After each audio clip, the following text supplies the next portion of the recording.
In this video, I'm gonna dump as much lifting knowledge as I can so you can get a head start on your gains. If you're new here, my name is Taylon Chirping and I've been going to the gym since I was 14. I'm 26 now, so about 12 years. Over those years, I've experimented a lot with the different techniques, exercises, training styles that really help put on the most amount of muscle while still trying to shred down and stay lean and still have abs. Now, I'm not claiming to be the biggest guy or the most shredded guy in the gym ever or here on YouTube, but I think over the years, I've learned some really good, interesting stuff that I think will be helpful for a lot of people to hear. So since there's so much information in this video, I'm gonna really have to rapid fire through all of these different points. Otherwise, this video is gonna be like 10 hours long. So if there's any piece of information that you really wanna learn more about and want a more in-depth video about, just comment down below and I can film one. So in no particular order, let's go over what I've learned and I think that you should know too. So to start out, everyone has a different starting point in genetics, so don't compare yourself to anybody else. So if you look at this picture of Arnold before he was even on steroids, he still blows a ton of people who are on steroids out of the water. This goes to say that when you're starting to lift, don't compare yourself to anybody else. It's really just the past you versus current you versus future you. Since everybody's different, take advice such as this in this video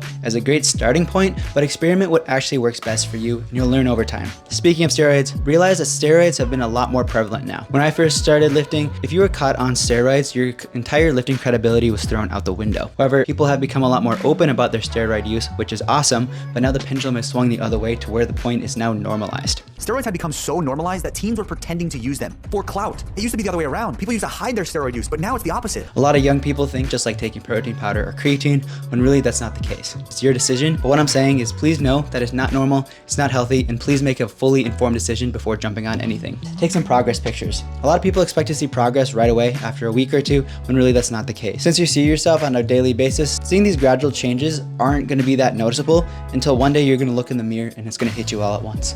So I recommend taking some progress pictures so you can really see the changes happening in real time. And plus, it's really cool just to have those journey pictures along the way. Speaking of taking a while, muscle building is a marathon. Even though marathon running and lifting are like polar opposites in terms of exercise performance, muscle building takes much longer than running a marathon does. Be ready to invest at least 2 years in the gym to start seeing some really noticeable neck-breaking results. An important component of looking jacked is obviously seeing the muscle on your frame. And since that you can lose fat a lot faster than you can build on any significant muscle, it actually pays early on to shred down and get lean so you can see what muscle you do have on your frame. Now, I'm not saying get to sub 10% body fat and being absolutely chiseled. That's likely gonna lead you to be suffering in low energy, but I think getting to a nice healthy 12 to 15% body fat is a great goal for many people. Find a training partner. Going with a buddy has a ton of different benefits, such as checking your form, providing some friendly competition, spotting you during big exercises, and can hold you accountable. Get some good noise canceling headphones. Let's be honest, gym music can kind of suck sometimes, and when it comes to lifting and really getting engrossed into your sets, getting into your own bubble can be really important for a lot of people.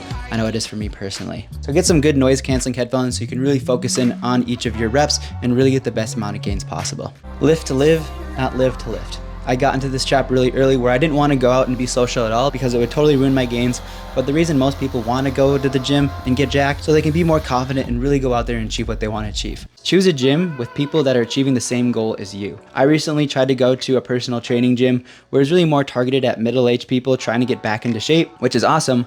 But really, that's not the gym and the culture that I was looking for. So I switched back to a bodybuilding gym where there's a lot of younger people like me trying to get jacked and get shredded, and seeing all those people trying to achieve the same goals I am, it was really motivating, and my lifts have been better than ever. When working out and training, it's important that you get stronger over time, as usually the stronger person is usually the bigger one as well. Now, this doesn't mean going extremely heavy like a power lifter might, but instead try to add a couple pounds each week or an additional rep, and over time you will get stronger and bigger. Also, improving your form counts as a form of overload. There's a difference between lifting and training. Lifting is simply going to the gym and moving heavy weights just for fun. However, training is going in with a plan that you can track over time to make sure that you're progressively overloading. You can get some really good results with just lifting. However, it doesn't even come close to training and tracking your workouts. When performing your reps, really focus on the eccentric or the lowering where the muscle stretches out. This is where a lot of the gains happen, so really milk that eccentric and really feel the muscle stretching. What works for you now might not work for you later as you advance. At the beginning, you're gonna see a ton of gains really quickly because you're in, it's called the noob gain stage, where your body isn't used to lifting, so it changes really fast. However, as your body gets used to it, the gains are gonna slow down and you're gonna start plateauing. That's totally okay. Keep changing things up and see what still works and what doesn't work for you anymore. Having great form not only keeps you safe, but it makes your lifts even more effective. So try to stay under control the entire time. You should be able to feel like you should be able to stop throughout any point of the rep and stay in control and really feel the tension in the muscle. Before and during the set, really take the time to think about and isolate the muscles that you want to target and really try to feel them working. If you can't feel them yet, that's totally okay. This is a skill that comes with time. It's more important on getting close to failure and not hitting the target reps from your program. It's a common mistake where a lot of newbies will see on their program that they have to do 12 reps and they'll stop at 12, but they haven't even come close to really working that muscle hard. Muscles can't count and they only know how much work that they had to do. Really push yourself to going between 0 to 5 reps of failure, and this should feel a fatigue, ache, and or burn during and after a set. There are some cases where you won't feel any fatigue or ache, but the weight just will not move on you, and that can be totally normal. As long as you can be truthful to yourself and say, I couldn't even move that weight even if someone offered me $1 million, then you should be fine. Just remember that your brain has mental barriers to prevent you from getting hurt, so you can probably push a lot further than you might think. When organizing the exercises in your workout, start with the muscle groups that you want to grow the most, and then work your way down to the lowest priority muscles. There are no best exercises for everyone. Everyone has different biomechanics, so experiment what feels best for you. Also note that an exercise that feels great right now might not feel great later, so again, as I keep saying, keep changing things up to see what works best. Sometimes doing less exercises or sets for a muscle group is more. There seems to be a general consensus that doing more sets tends to lead to more growth, especially in smaller muscle groups like calves. But for my calves, if I do 2 sets twice a week,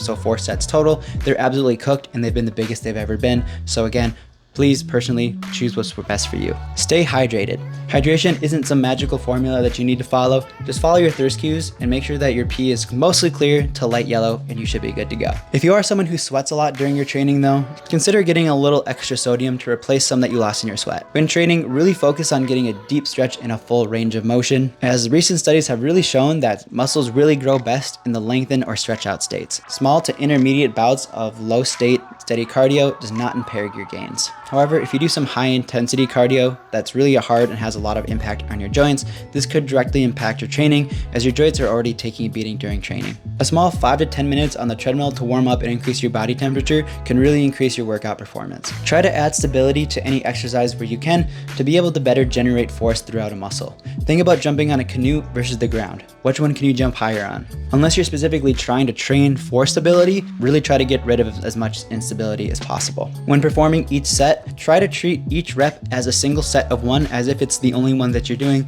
This is a great mindset to have to make sure that you're not performing any cheat reps. Keep changing your routine up every 4 to 12 weeks. This will keep the lifting stimulus new on your muscles and prevent overuse injuries by performing the same motions over and over again. Plus, doing new exercises that hit your muscles in different ways will give you an overall balanced, more full physique. Using belts, straps, and other lifting equipment aren't crutches, they're tools. Don't give in to the stigma that they're cheating or you're just making things easier. They're there for a reason. You're here to get gains, not be an alpha sigma male. One prevalent example of this is using straps on your pulling exercises, saying that you're going to lose out on your grip strength. Although this isn't necessarily false, however, it doesn't take any more than 5 minutes to really make up any of those lost gains. Focus on wearing flat, non-compressible shoes when lifting, as these give you more stability and your feet won't be able to rock on any squishy soles that will cause you to lose out on some stability. When doing exercises like a squat or a leg press where you really want to go deep, try elevating your heels, whether with a lifting shoe, some heel inserts, or standing on some plates to really allow you to go down deeper, get a better stretch, therefore getting more gains. If you're going to come away with only a couple of different pieces of information, make sure this is one of them, and that's to take the time to learn muscle anatomy, both in where the muscles are located, where they insert onto your skeleton, and the fiber orientation. This will give you a better idea how to perform exercises, as you'll know where you should be feeling each exercise, and you should know how to perform them by following the directions of the fibers, as muscles can only pull from the fiber directions. For example, when trying to hit your upper traps and doing shrugs, many people try to shrug the weight straight up and down, but if you look at the muscle fibers of the upper traps, you're going to see they actually go out at an angle. Instead of trying to pull up, you're trying to pull in and up.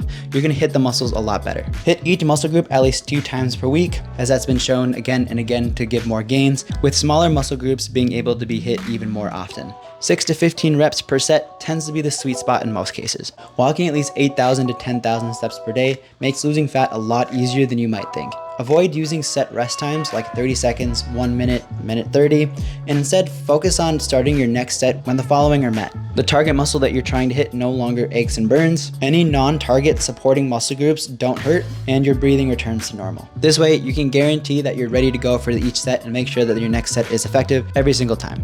Calories and macronutrients such as protein, fats, and carbohydrates determine how you look, and micronutrients, which are mainly vitamins and minerals, determine how you feel. A great example of this is there was a college professor who bet their students that he could lose a significant amount of weight if he only ate Twinkies for the semester, and he ended up winning the bet.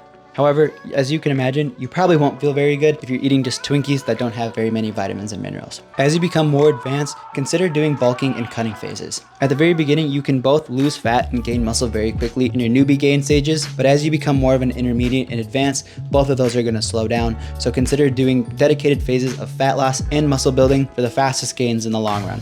When starting out, really focus on dialing in your nutrition first, then focus on supplements later. Once your nutrition is dialed in, consider taking these supplements. These are what I personally take: protein powder, creatine, magnesium, zinc, or a multivitamin. Getting an amazing set of abs comes from the nutrition, not from lifting. If you're a guy, we tend to hold a lot more body fat in our stomachs than anywhere else, so making sure that we get our body fat levels down low enough will really reveal our abs. Training your abs will help a little bit, as if you bulk them up, they will be able to be seen more easily. However, most of your focus should be on your nutrition. Never lift to lose fat, only lift to gain and retain muscle. You don't need to eat completely clean to see amazing results. I personally try to eat 80% super healthy and 20% whatever I want, because I'm doing this to enhance my life, not for it to take completely over. Most of your muscle building happens in your sleep, so try to get at least 7 to 9 quality hours of sleep. So try to avoid any blue light at least an hour before bedtime. Set the room cold to about 65 degrees Fahrenheit, and try to block out any light or sounds that might keep you awake with a fan. Blackout curtains, and try to cover up any lights in your room, since even the smallest little LED can cause some damage. Muscles gained in the 23 hours outside of the gym, not the 1 hour in the gym. When you're out of the gym recovering, do your best to not only get physically relaxed, but also mentally relaxed as well. Mental stress has been shown to diminish your gains, as it releases a lot of stress hormones, which are catabolic. Try to take the time to really de-stress and veg out and really have some you time. Soreness is a great sign that you're building muscle. Although soreness isn't a direct factor to building muscle, but what causes soreness also causes muscles to grow. If you're about to hit a muscle group and you're still sore from the last time, considering cutting back on the amount of exercises or sets until you become completely refreshed by the next time you hit that muscle group again. Injuries should be worked around, not totally taking time off of them. Unless it's a super severe injury that takes you out of the gym completely, there are so many exercises out there that there's a way that you can work around it and not lose out on any gains. It's okay to take an extra rest day if you actually need it, but don't use it as a cop-out. The people who see the best results aren't really in the gym to get the most amount of muscle. They're mostly there just because they enjoy the process. So find what you enjoy doing the most, because if you want to see the best results, you're gonna have to be there in the long run and really just love what you're doing. If you're nervous about going to the gym for the first time, that's totally okay. Like anything new, going to the gym can be really scary, and that's totally fine. If you really do want to start going but don't know how to prepare to really start going so you can be as confident as possible, click on this video that's popping up here. This is a great starting checklist that you should follow in order to get ready for the gym for the first time.